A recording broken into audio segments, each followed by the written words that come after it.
Good evening, everybody, and welcome to the People's School for Marxist-Leninist Studies. Tonight is December 20th, 2022, and our class tonight is going to be on the Counter-Revolution and the USSR. So the class is the Counter-Revolution and the USSR. What we're going to be learning today is we're going to be learning about the history of what led to the 1991 dissolution of the Soviet Union and how it affected the world communist movement. We're going to be reading from the book Socialism Betrayed by Roger Keeran and Thomas Kinney, and we're going to be hearing from comrades who experienced witnessing this counter-revolution and how it affected them and their work. But the main thing we're going to be doing today is reading from Socialism Betrayed and understanding the meat and potatoes of what happened during the counter-revolution. So we can go ahead and get started on our first section. This is going to be on 1985 to 1986. What's important is that 30 years has since the dissolution, 1991. It's been about 30 years, give or take a year. What's important is that of all the countries of the world, the one that experienced real socialism was the Soviet Union. That should be understood. There's a whole generation that's living now that experienced socialism. The chances for socialism to come back there are greater than any other place on the planet. Think about that.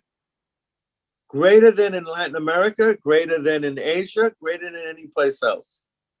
There's a whole generation, a fifth column, if you want to use that term in a positive way, that lived under socialism, that wants to bring back socialism. The Communist Party, the Russian Federation, is the second largest party in the Russian parliament. They reorganized the Komsomol, the pioneers, which is what we used to call the pioneers. They reorganized it about 4 years ago. They had a meeting, and you'll see young people on this video. These are all new young people. These are new recruits to socialism, comrades. The older people are there too. These are people that are active in their communities who bring back socialism. This is important. So when we talk about what happened in 1991, if we get depressed, we should not be depressed. Comrade Marx said it best. There are ebbs and there are flows in the revolutionary process. Like standing on the beach with your feet in the water. The waves come in and then they go out. The waves come in slowly, and each time they come, what do? They reach more of the land, of the beach, and then they go out. The ebbs and flows is what Comrade Marx called it. The Paris Commune was 70 days before it was drowned in blood by the anti-socialist forces in France. The Soviet Union lasted over 75 years. The next time it'll be 700. We should keep our eyes on what's going on in Russia. Connect this with what's going on in the Ukraine.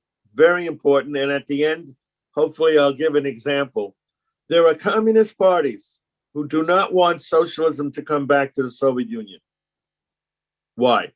Why do I make such a claim? Because then the Soviet Party would be in the leading role of the world communist movement. Think about that.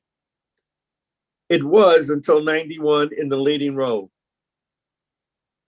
The Chinese tried to take that away in 1960. They failed. They tried to set up an alternative in Beijing, an alternative center for the world communist movement, and it failed. They eventually went in bed with the capitalists. They supported Pinochet. The Maoists supported Pinochet in Chile, who overthrew the government and set up a fascist dictatorship. They supported the group in Cambodia that eventually they went to war against Vietnam. Pol Pot. And that was Pol Pot, yeah.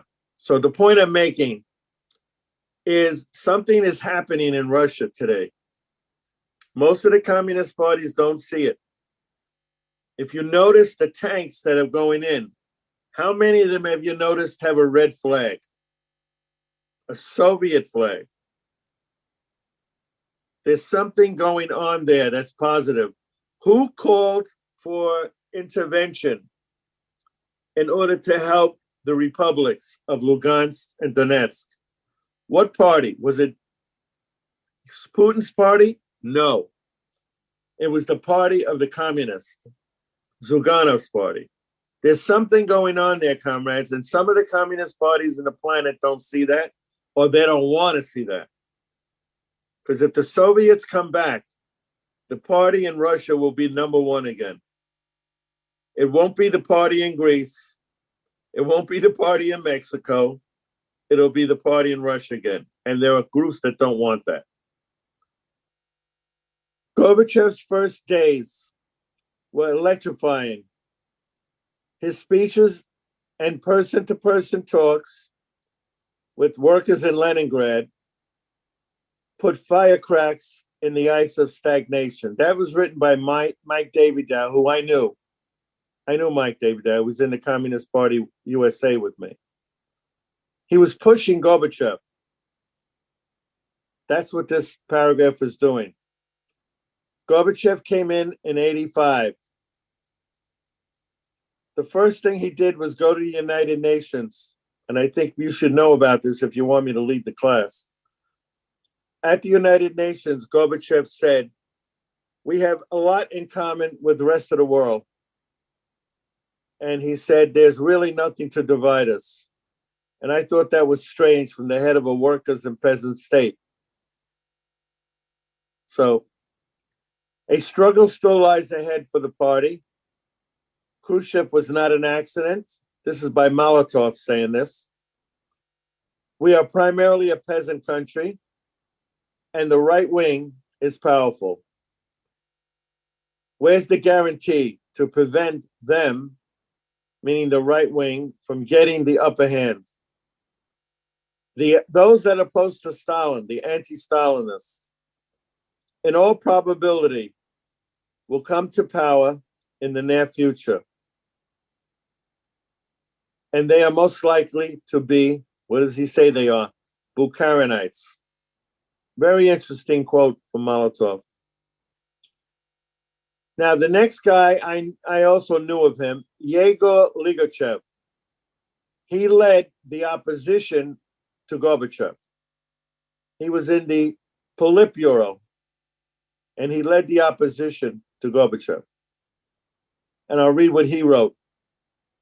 In place of the old corrupt elements that for decades had been festering in the body of the party and society at large, suddenly, in the space of a year, short time, they became more horrible and more absolutely corrupt that stifled the healthy start that was made in the party and the country after 1985. That's Ligachev's statement. The policies of Mikhail Gorbachev occupy the center of any explanation of the collapse of the Soviet socialism. In 1985, Gorbachev took over a country facing long-standing problems and in short order exacerbated the situation into a system-wide crisis. The kindest judgment that could be made of Gorbachev's policies is that they failed. Perestroika did not produce its ostensible ends, a democratic, productive, and efficient socialism. No, instead, it destroyed the Soviet Union as a state and left in its place a set of balkanized countries dominated by oligarchic and lawless capitalism that after a decade had impoverished the majority of the population. Whatever Gorbachev may have hoped to achieve, it was unlikely that he wanted this, nor was it likely he wanted to become a politician without a party, a president without a state, and a socialist without socialism. Gorbachev and his defenders said that he inherited a society in crisis. This was false. In any conventional sense, the Soviet Union had not sunk into the throes of a crisis. In 1985, its economic problems did not approach the inflation and instability of Germany in the 1920s or the Depression, the Great Depression, in the United States in the 1930s. Moreover, its political problems fell far short of a crisis of legitimacy. Complaints about shortages, waiting lines, and the quality of consumer goods occurred, but little popular discontent with the system itself existed. Oleg Kalugin, a high-ranking KGB officer who served in Leningrad from 1979 to 1986, said he never encountered serious opposition to the system. As Michael Ellman and Vladimir Kontorovich point out, that discontent arose as a product, not a cause, of the reform. Personal consumption of Soviet citizens had increased between 1975 and 1985. Even though the Soviet standard of living reached only 1/3 to 1/5 of the American level, a general appreciation existed that Soviet citizens enjoyed greater security, lower crime, and a higher cultural and moral level than the citizens in the West did.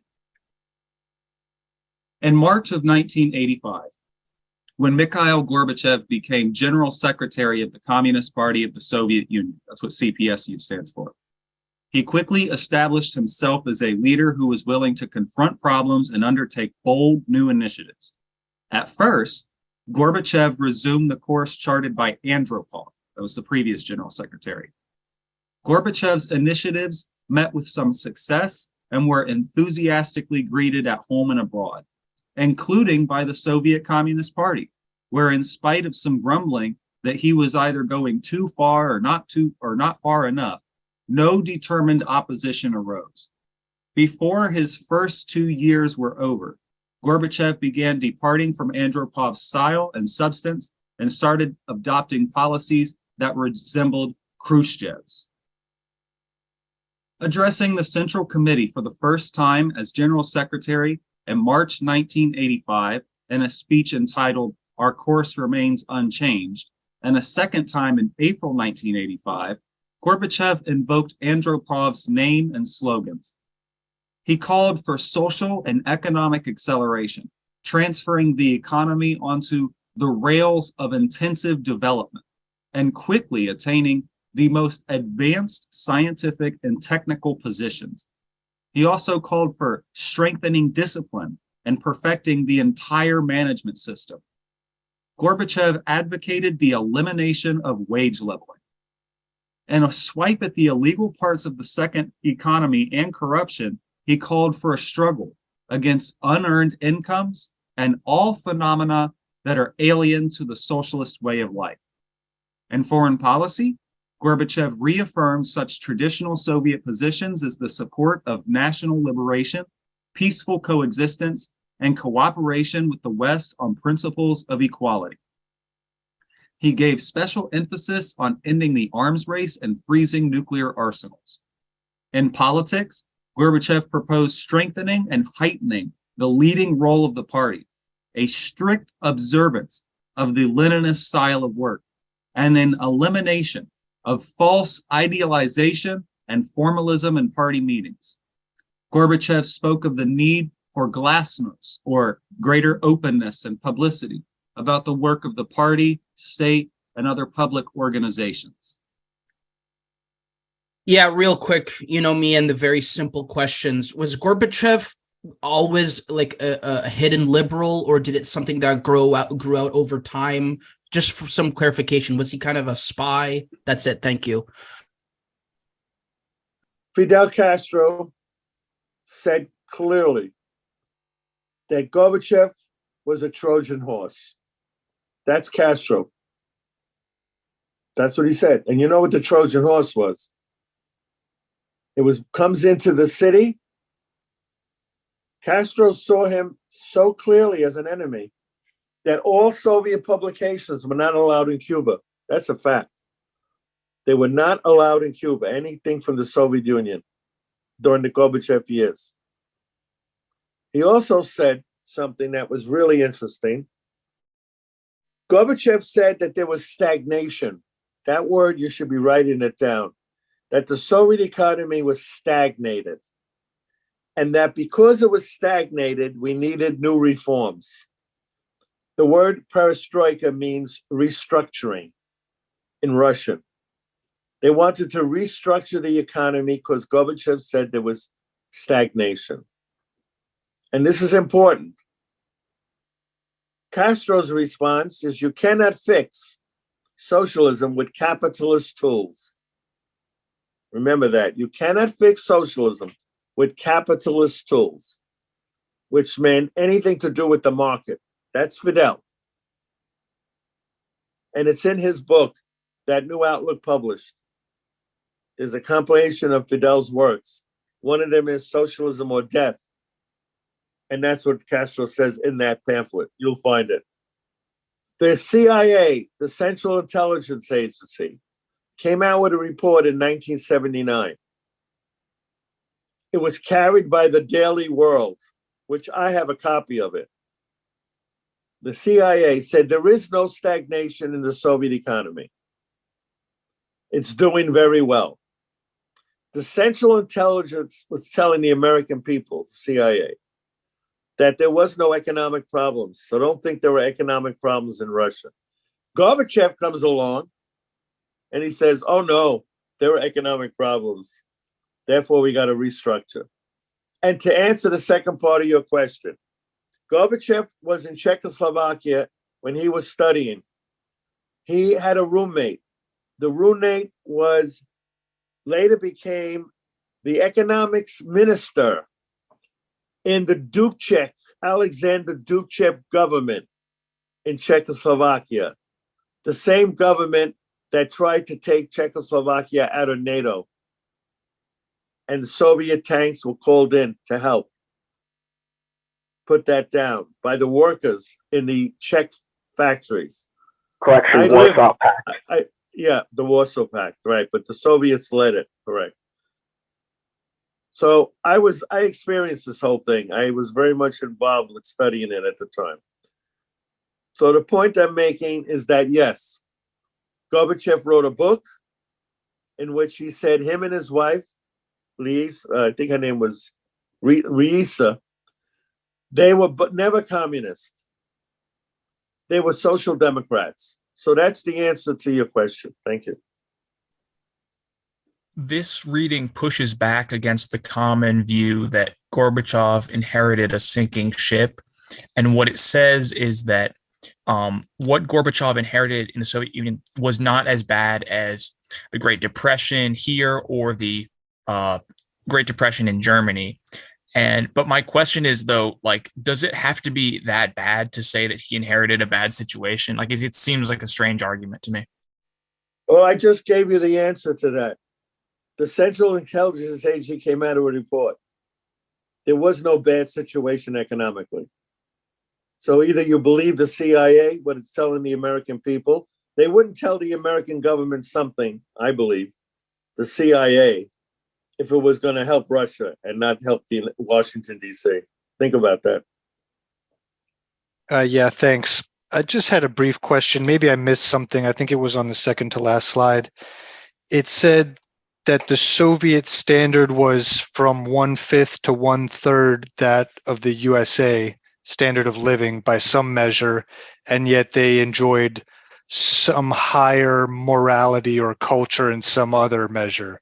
Is there anyone that could maybe clear that up, what these two different measures are apparently referring to? Thanks.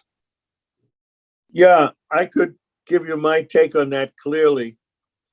Ethically, the Soviets were ahead. I remember I lived there in 1976. They were really ahead, much ahead. The Soviet worker made $90 a month, take home. But everything from the transportation to the schools, to the vacation, to the food, everything was subsidized. So they could afford to make only $80 a month because everything was given away free. Their apartments was nothing. They had a phone in the apartment, and that was included in the rent. In the West, we pay half of our income for rent. They paid 1/10. Thank you. Yeah, I just wanted to say, the era of Brezhnev is always viewed as like one of the most economically prosperous of the Soviet Union. My question is, after Brezhnev, I think it was somebody else, and then Andropov. What was Andropov like? So very much as discussed, Andropov's Perestroika would have been pursued a lot slower than when Gorbachev decided to speed it up and then just go ahead directly with weakening the strength of the party and putting the economy on a market basis. But Andropov even questioned the role of the so-called market in a socialist society. And definitely he was more akin to revitalizing in his statements about Leninist theory, and definitely firmly sticking by with what came after the Brezhnev period of firm support internationally, especially in inheriting the issue that the Soviet, or the assistance that the Soviet Union, the Red Army, was giving to the People's Democratic Party of Afghanistan against the US-backed Mujahideen jihadists. I remember the day when the Soviet Union was destroyed by the Counterrevolutionary. I was in the Red Army at the time, the Soviet Army, and it was tragic.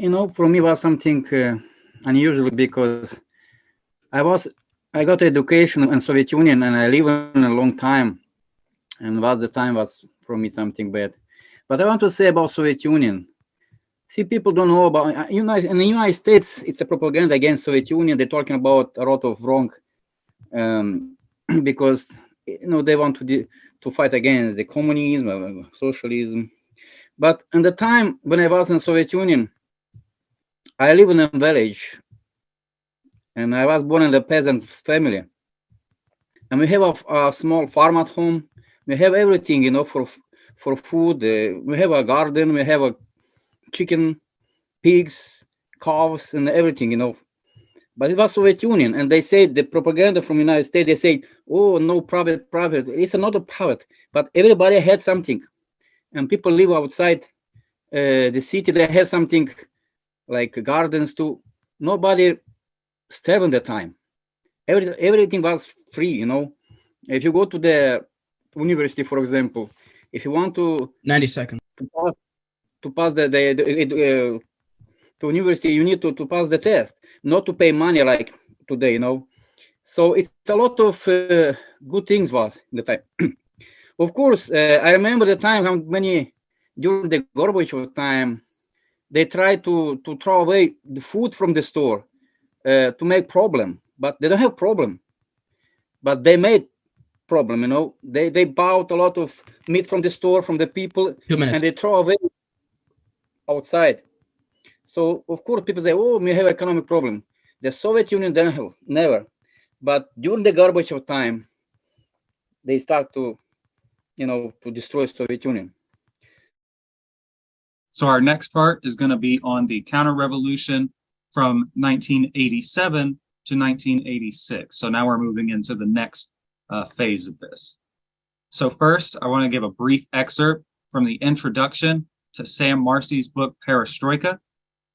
It says, "The objective of the reforms, as it was stated very early in the Gorbachev administration, was to modernize and streamline the Soviet economy through the introduction of new management techniques and technology in use elsewhere in the world, particularly in the highly developed imperialist countries.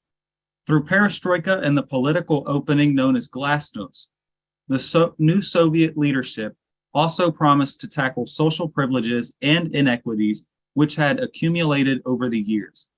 But as time went on, it became evident that there was much more to the modernization program than restructuring industry and re-equipping the technological infrastructure of the USSR in order to move forward and perfect socialist construction. The enthusiasm that was evoked in the beginning over the expectation that new techniques would lead to an improvement in working conditions, labor productivity, and the availability of consumer goods has now, 4 years into the reforms, this was when it was written, given way to skepticism and even mass anger. The most forceful evidence of this was given by the Soviet coal miners, who showed that they thought of the Gorbachev administration's performance by striking en masse. And no wonder there is such widespread anger among the workers. Instead of Perestroika's promised increase in the material well-being of the masses, we have the familiar phenomenon of austerity, so rampant in capitalist society. What emerged is a wholesale retreat from the socialist goals in the area of social and economic relations. The retreat went along with the introduction of private cooperatives, the weakening of central planning, concessions to imperialist investors interested in joint ventures and other openings to the Soviet market, and erratic and ill-disguised steps leading away from collective and state farms and toward the privatization of agriculture.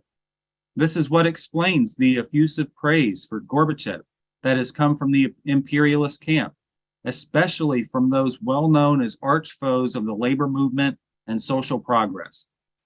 When Margaret Thatcher pronounced her verdict, "I like him," after Gorbachev's first visit to London, it might have been taken as a judgment by an individual imperialist politician. But since then, the triumphal receptions arranged for him in Washington and Bonn have made it clear that the collective opinion of imperialist bourgeoisie heartily welcomes the shift in Soviet policies represented by the Gorbachev leadership. This is in striking contrast to the attitude of the countries oppressed by imperialism, which have been able to muster only the most subdued support for Gorbachev when they haven't been silent altogether. Now we'll go back to Socialism Betrayed. This is from their fifth part of the book, Turning Point, 87 to 88. In 1987 and 1988, they're turning point years of Perestroika. The Gorbachev leadership of the Communist Party of the Soviet Union abandoned the reform project of 1985 to 86. In the name of speeding up Perestroika and overcoming conservative resistance, Gorbachev and his advisors adopted a new direction at the January 1987 Central Committee Plenum and the 19th Party Conference in June 1988. These new policies objectively undermine the foundations of Soviet socialism, the leadership of the Communist Party, state property, and economic planning, and shattered the unity of the USSR as a multinational federal state. The turning point was not a discrete moment, but an 18-month interval from January 1987 through June 1988, when the radical political reform and radical economic reform policies transformed Perestroika from a potentially constructive program into its opposite, a demolition project that destroyed the socialist USSR. In 1987 to 88, the new course took three forms. First, party reform became party liquidation and the exclusion of the party from power. Second, under the banner of glasnost, the Soviet media became increasingly anti-communist. And third, Gorbachev embraced private entrepreneurial activity. In 1985 and 1986, the Soviet Communist press had demanded an end to party abuses. The press railed against corruption, cronyism, patronage, nepotism, bureaucratic departmentalism, protection of the loyal toadies by higher-ups, insufficient cadre training, formalism, complacency, and ideological weakness. Responding to such criticism, the 27th Congress launched a program of party reform. The reforms included new party rules to reinforce criticism and self-criticism, and a new approach to collective leadership, emphasizing personal accountability. The Congress also called for close supervision of the performance of party leaders. Gorbachev never implemented those reforms. Instead, in 1987 to 88, Gorbachev came to view the CPSU as the main obstacle to perestroika, and he decided to use radical political reform to weaken it. As part of the attack on the party, Gorbachev initiated a de-Stalinization campaign. Twice, in early 1987 and 1988, Gorbachev and Yakovlev waged major campaigns to drive the media to revise party history. Khrushchev had pioneered this practice against his party opponents in 1956 and in 1961. Gorbachev gave his approval to economic exposés claiming Soviet statistics had been systematically falsified to understate economic failure, and that, quote, Stalinist stagnation was at the root of the crisis, which Gorbachev alleged was far worse than the people realized. Gorbachev used denunciations of Stalin to weaken Ligachev and his allies.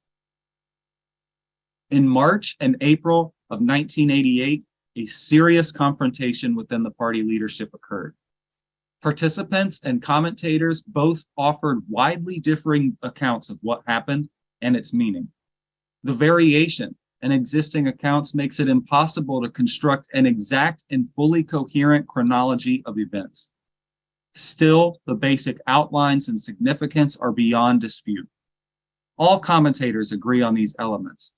First, the approach of the Second Party Conference in June, at which Gorbachev would seek approval of far-reaching political reforms, increased the tensions in the top leadership, and no doubt precipitated the crisis. Second, the affair began on March 13, 1988, when Sovietskaya Rossiya published a letter by Nina Andreeva, a chemistry teacher at the Leningrad Soviet Technical Institute, entitled, quote, "I cannot renounce my principles." The letter sharply criticized some of the ideological consequences of glasnost. Third, when the Andreeva crisis ended a month later, Gorbachev had routed and discredited his left-wing opponents on the PV. Hence, the Nina Andreeva crisis constituted the decisive turning point in the transformation of perestroika from an Andropov-inspired reform effort within the traditional context of Soviet socialism to an open attack on the major pillars of socialism: the Communist Party, socialized property, and central planning. The Gorbachev regime became a transmission belt for the ideas that repudiated the theoretical foundations of Marxism-Leninism. Gorbachev's speeches transmitted such ideas as new thinking, universal human values, bourgeois notions of democracy, and market socialism to the party and the media. Then the glasnost media expanded on the new ideas, setting the stage for new Gorbachev speeches embracing further shifts in an anti-socialist direction. In essence, Gorbachev's new thinking amounted to substituting surrender to capitalism for the struggle against it. Substituting surrender for struggle has ideological as well as a political dimension. To stop struggling produces relief.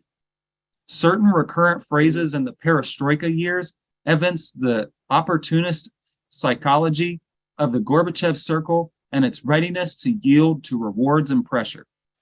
Gorbachev knew that his concessions won him adulation in the West. Gorbachev once exclaimed, "We cannot go on living this way." But by any reasonable measure, no unbearable crisis existed. Similarly, perestroika promised to produce a normal country. In a world where socialism must struggle to survive against the dominant capitalism, which tries to strangle socialism, normality could only mean accommodating to capitalism. The CPSU's leaders in Gorbachev's camp abandoned the notion of socialism as a system that working people consciously build, a desertion they would eventually regard with smug complacency. The links to which Gorbachev went to please the US stunned American diplomats. No statesman surrenders a long-held bargaining position unless he gets something equivalent or better in return. How would peaceful coexistence work? Resistance did not start with Khrushchev.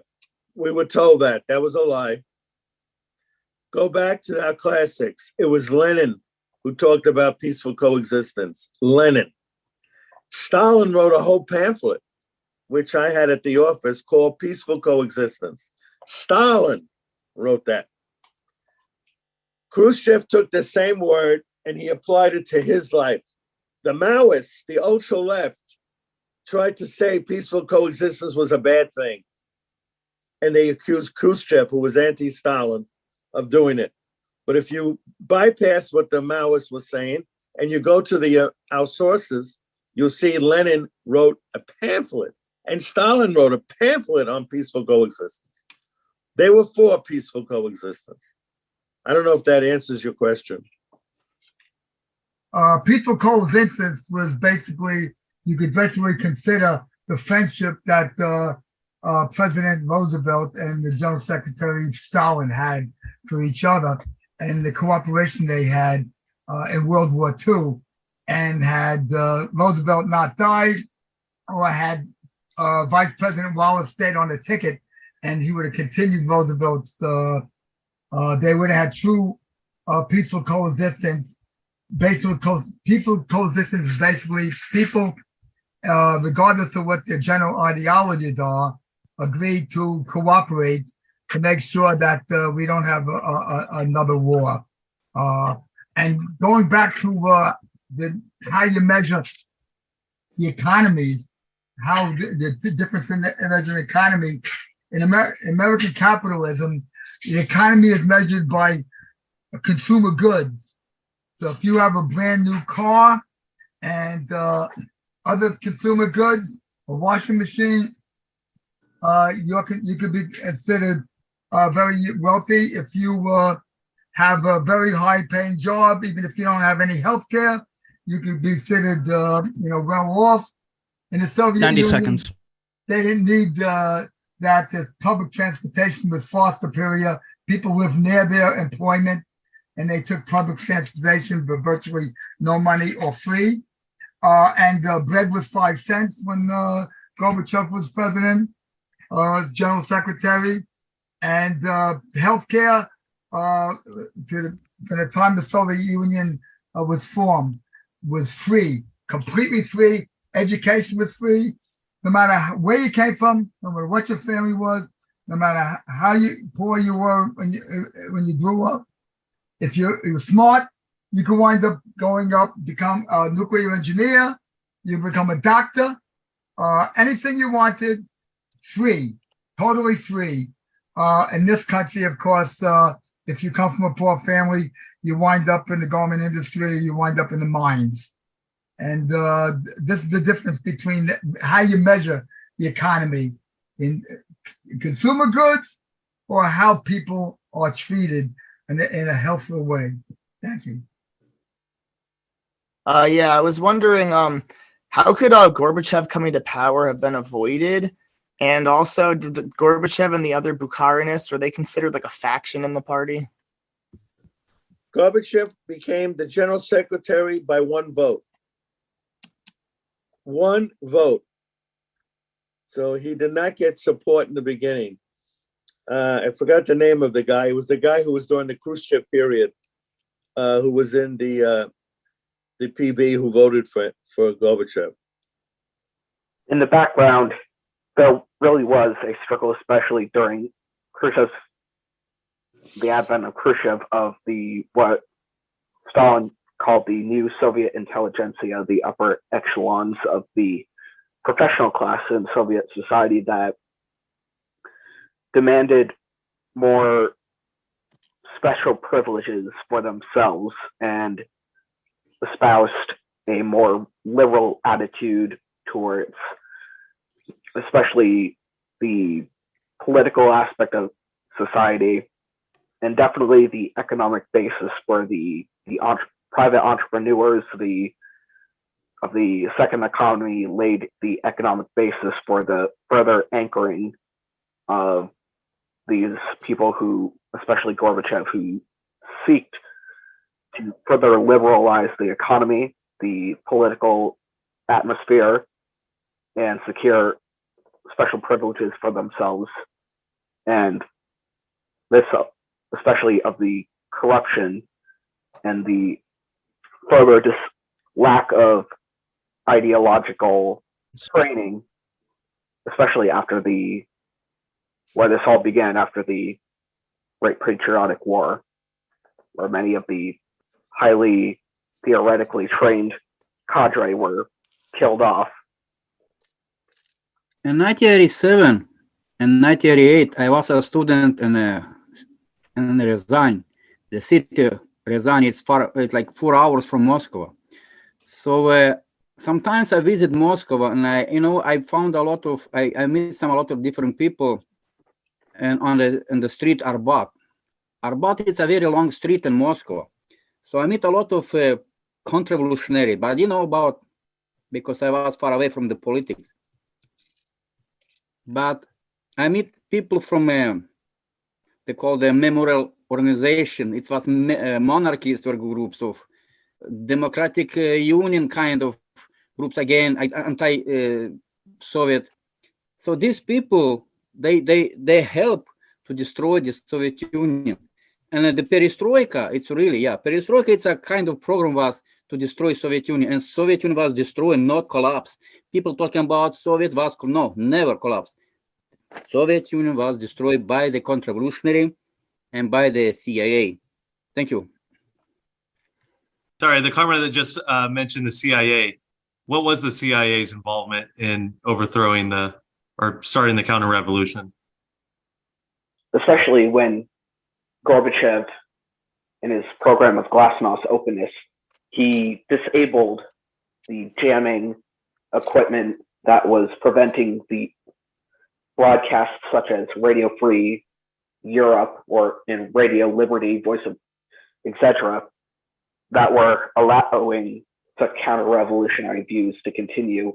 And especially Gorbachev allowed the abandonment of the Eastern Bloc, especially of the CIA backing Lech Walesa and Solidarity to destroy which in 89 destroyed socialism in the Polish People's Republic, and so much more, especially with allowing the bourgeois media to further attack socialism and create the poison of capitalist ideas from the various institutions we have. Yeah, just real quick, I wanted to emphasize a note that Comrade Angelo had taught us personally a while back. 1.5% growth is not stagnation, people. The USSR had a 1.5% economic growth. Thank you. What made the USSR a federal state? Thank you. 1936, it was the second constitution. Stalin instituted it. Normally people will accuse you of like Holodomor, denialism or whatever. Really, the famines in the Transcaucasian areas and the Ukrainian areas was the reason why federalization occurred. Previous to this, it was more or less like an asymmetrical confederal thing, where the socialist states had pretty much a good amount of political power and political say, but due to the creation of the kulak class, them burning up a bunch of wheat, yada yada, so that they can trade for machinery to the United States to industrialize. The federalization was a mechanism to allow this industrialization to occur more smoothly. So look at Holodomor less in the sense of this is something we need to defend, and rather this is a reason that federalization happened. So our final section for tonight is going to be on what we were all getting to with this, which is the 1989 to 1991 period of the counter-revolution. This is from their chapter 6, Crisis and Collapse, 89 to 91. During 1989, the worst fears of those who had foreseen the potential of the changes wrought at the 19th Party Conference were realized. The working out of those political reforms created a political situation which the party and its leadership could no longer control. From the end of March 1989, the party leadership was reactive, trying to keep up with the changes, which were occurring faster than it could control and propelled by political forces, for the most part outside of that leadership and the party as a whole. That's from Graham Gill. And then another quote from this: the shadow economy has pervaded all economic sectors. That's from Stanislav Menshikov. In 1989 to 91, the final 3 years of Perestroika, after having triumphed over his opponents, Gorbachev remade the Soviet Union in 5 crucial ways. First, he ended the leading role and monopoly position of the CPSU, changing it to a parliamentary party. Secondly, he undermined central planning and public ownership. He pushed the CPSU out of economic management while searching for a transition to a market economy. He began privatizing state-owned enterprises and encouraged the burgeoning second economy. Third, he surrendered to the United States on a range of foreign policy issues and eventually sought an outright alliance with imperialism. Fourth, he allowed the glasnost media to remake Soviet ideology and culture.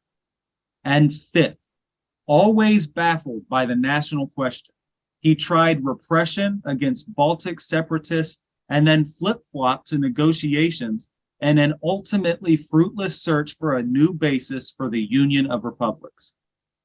Gorbachev was mindful of Khrushchev's overthrow by the party in 1964, and he was bent on making his reforms irreversible by a momentous break with Leninism itself.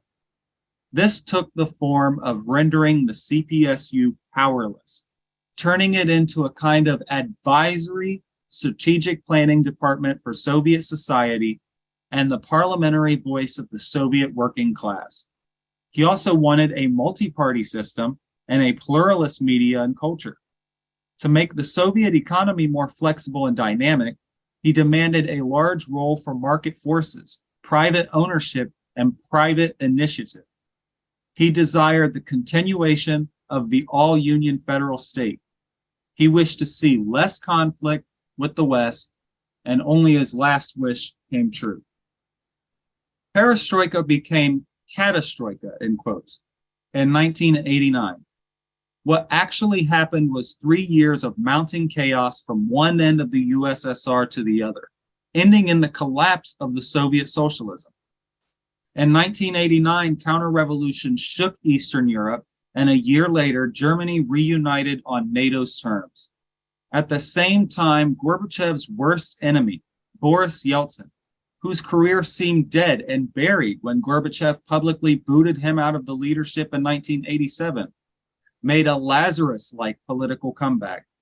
Reborn as a leader of the Democrats, he captured control of the all-important Russian Republic. By early 1990, dual power existed in the USSR, with Yeltsin controlling Russia and Gorbachev the Soviet Union. In 1989 to 91, the economy went from bad to worse. Population declined, shortages multiplied, store shelves emptied, paychecks sometimes failed to materialize, and popular resentment grew. The destruction of East European socialism adversely affected the Soviet economy. The steady withdrawal of the party from the economy proved disastrous. By the summer of 1991, Western analysts spoke of a Soviet depression. Soviet citizens blamed Perestroika. Unprecedented mine strikes rocked the regime twice, in 1989 and in 1991. The government sank into debt to the Western banks as one after another the Union Republic declared its sovereignty and then seceded. The Soviet Union crumbled as a unitary state. Toward the end, as Gorbachev's position sank into hopelessness, He seemed to have trouble distinguishing between the wishes and facts. Some of his aides saw pathological irrationality at work. The lavish praise heaped on him during his foreign trips in 1990 and 1991 deluded him. Chernayev said Gorbachev's thinking became increasingly filled with circular and unrealistic logic about his real political situation at home. The narcotic of lionization by foreign leaders and journalists was warping his thinking in an increasingly visible way. Nothing was more irrational than the General Secretary's pursuit of a new Union treaty, whose provisions he ostensibly opposed. Gorbachev bridled at each new draft of the Union treaty that, at Yeltsin's insistence, gave a smaller and smaller role to the all-Union state.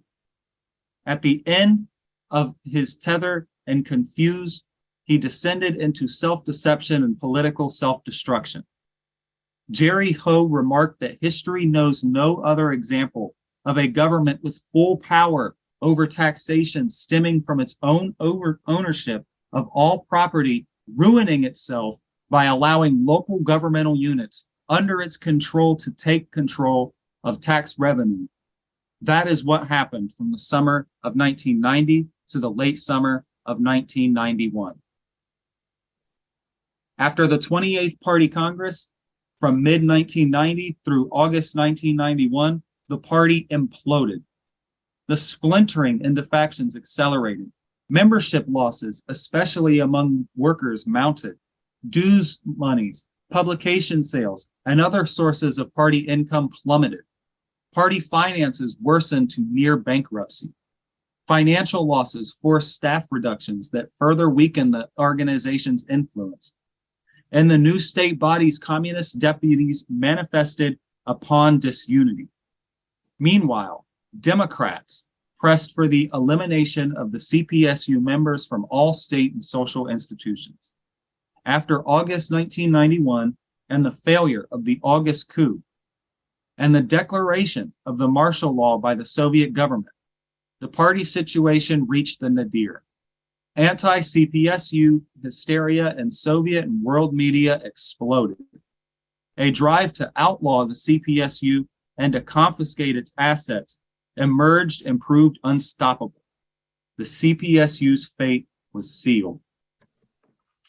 March 1989, Sverdlovsk elected Yeltsin to the USSR Congress of People's Deputies. In March 1990, Russians elected Yeltsin to the RSFSR Congress of People's Deputies. And in May 1990, the Russian Supreme Soviet elected Yeltsin chair.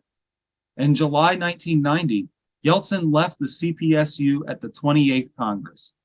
In June 1991, he was elected president of the RSFSR, a new position created in April 1991 by a deal with Gorbachev, in which Yeltsin pledged to support Gorbachev's Union Treaty. With 57% of the vote, Yeltsin defeated 5 rivals and thereafter held a proven electoral mandate that Gorbachev lacked, an important advantage in the battle for supremacy. Sometime in 1989, Yeltsin's new trajectory had become clear. He planned to play the Russia card and achieve supreme power and capitalist restoration. But why did Yeltsin succeed at becoming the leader of the counter-revolution? In the July 1989 miners' strike, Yeltsin forged an alliance with the most powerful and angry contingent of the working class. In 1989 to 90, he won support among intellectuals angry at Gorbachev's caution.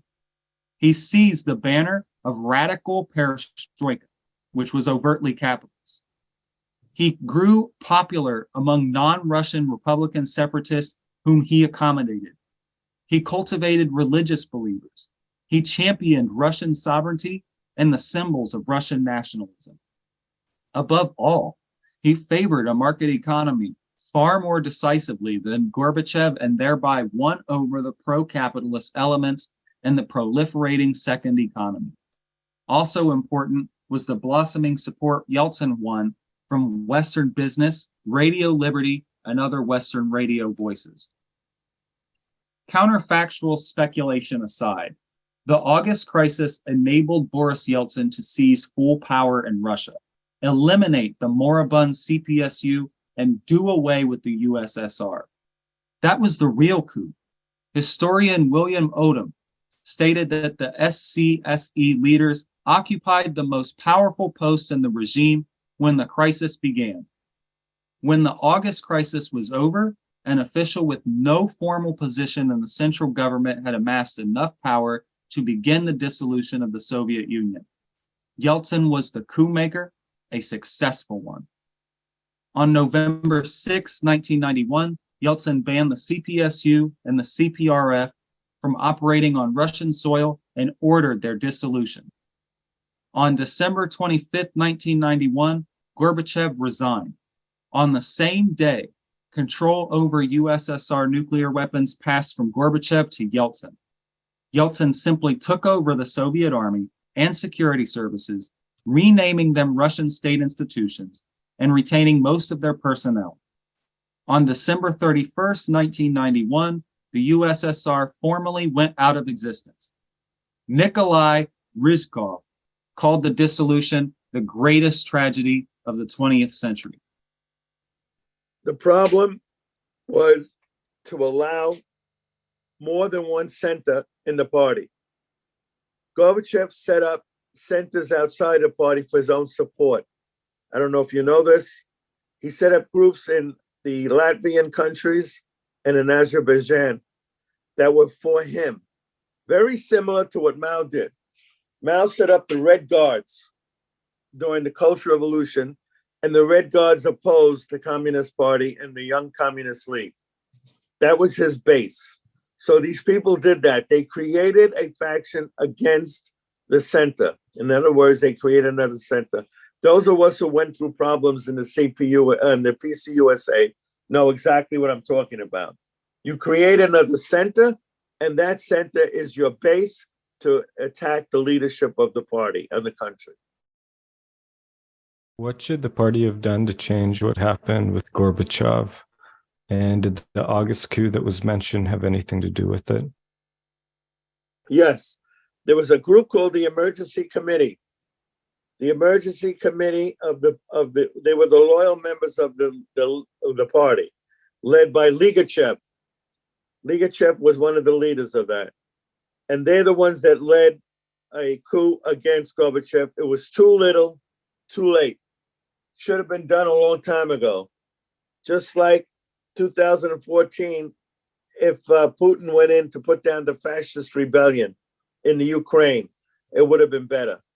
Too little, too late. That's what happened. What was the significance of the parliamentary system being implemented? Why was that advantageous for them? They always had a parliamentary system. Let me explain that. But they had a leading party. It was the Communist Party, was the leading party. Lenin said it correctly. They were the cadre party. They led the society. They led the revolution in 1917, and they led the society. What Gorbachev wanted to do is to take them out of the leading role, get rid of the vanguard idea, and so that they would be just another party in the parliament. That's what we mean by that. Comrade Angelo, specifically because you have the knowledge, the wisdom, can somebody define on at least that week what factions were what? Like, I know there were tanks, but then there was Yeltsin, and then there was the anti-tank people, and I believe that the communist supporters were in the building. Are there three main factions, and who kind of was? Yeah, thank you. Yeah, there was the Yeltsin group. The Yeltsin group controlled some of the party in the army. There was a group opposed to that was led by Ligachev. And then the people in the building, by the way, the building was called the White House, interestingly enough. That's what it was called, the White House, the same name as our White House here. That building was originally supposed to be, when I was living there, I saw them building it. It was supposed to be the Council for Mutual Economic Assistance, Comecon, which was the Soviet socialist version of the European Common Market, where all the socialist countries would come together and trade and barter with each other. And that became the building of the Soviet, the Supreme Soviet. Thank you, comrade. And I also want to remind comrades here that we did a class, I believe at the beginning of October, on Black October of 1993, which was when the tanks had fired on the White House, and there was all that stuff with the Supreme Soviet and Yeltsin and how Bill Clinton supported it and everything. We just uploaded that on all of our platforms. So if you're curious on the history of Black October, you can go ahead and go listen to that. Yeah, so it is, to my understanding, you look at the DPRK, you look at China, et cetera, that the Vanguard Party does not outlaw necessarily opposition parties, but rather they seemingly just have them remain in parliamentary government. I was wondering if there are effective ways to which we could prevent them, while despite them having their say and essentially their fair representation in this parliamentary process. I was wondering how to defend the revolution properly to avoid a second perestroika, a second glasnost, if you will. That's all. Every socialist country in Eastern Europe after 1945, the Communist Party led a coalition that was called the Fatherland Front. Every country, Poland, Czechoslovakia, all of them. So the party worked in together with the Peasant Party, with the Small Shopkeepers Party. We always had that. In the Soviet Union, it was a little different. So they could have reverted to that idea that they had in the people's democracies of Eastern Europe. Thank you.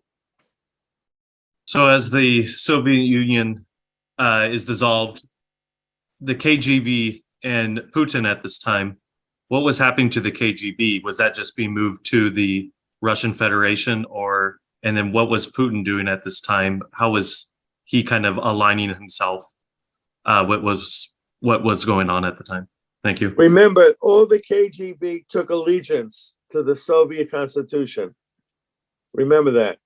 Once there was no more Soviet Union, they were free. They became freebies. Yeltsin was very influential in grooming Putin. He thought he was going to be able to groom Putin. Putin actually bit the hand that fed him. Putin turned against Yeltsin, as history happens many times. One of the things I was asking about DPRK and China and how they have political parties besides just the Communist Party of China and the Workers' Party of Korea. Just to elaborate further on General Secretary, those other parties work in conjunction with the Communist Party. There's no like opposition party that is operating oppositionally to the government. Correct. That is correct. Historically, looking back, the greatest lesson from the counter-revolution is the repudiating and firmly combating the concept of market socialism, which is really a descendant of the petty bourgeois socialism of Proudhon that was demolished by Karl Marx, and further keeping the principle of the dictatorship of the proletariat in the transition from socialism to communism. Further, in combating the remnants of capitalist society when we are in socialism that seek to, within the party, as with Khrushchev or the new intelligentsia under socialism, seek higher privileges, which was temporarily countered when the workers redressed the balance under Brezhnev. And last but not least, there is a saying by the communist worker August Bebel, known to Karl Marx, that whenever your class adversary is praising you, you have to wonder what grand stupidity you have just committed. Then I'm going to end with the the position that there are forces within the communist movement who don't want to see socialism back again in the Soviet Union. Why do I say that? Because when we had the Soviet Party, they were the key party in the world. Everyone gave deference to them because they were the ones who created a successful revolution for workers and peasants. No other party was able to do it. Think about it. China did it. That was it. Cuba did it. And that's it. Vietnam never had a revolution for socialism. They had a revolution against imperialist colonial occupation. So it was not a revolution for socialism. So there are forces that if the Soviets came back again and they created a Soviet Union, the Soviet Party, they will not be in leadership position in the world communist movement anymore. And I'm specifically talking about the party in Greece and the party in Mexico and some parties like that. So it would not be beneficial for them to recreate a Soviet Union again. Our party, the PCUSA, is definitely in favor of helping our Soviet comrades bring back Soviet socialism again. I'm telling you, comrades, of all the countries in the world, the rebirth is going to be in the Russia. And that's what's going on now with the Ukraine. It's over that issue. If the Ukraine wins, our hopes to bring back Soviet Union and socialism in Russia are gone. That's why we cannot be with the fascists in Kiev. We have to be with the communists in Russia. Thank you. All right, and thank you, comrades, for coming to the class tonight. Have a good night and have a good new year.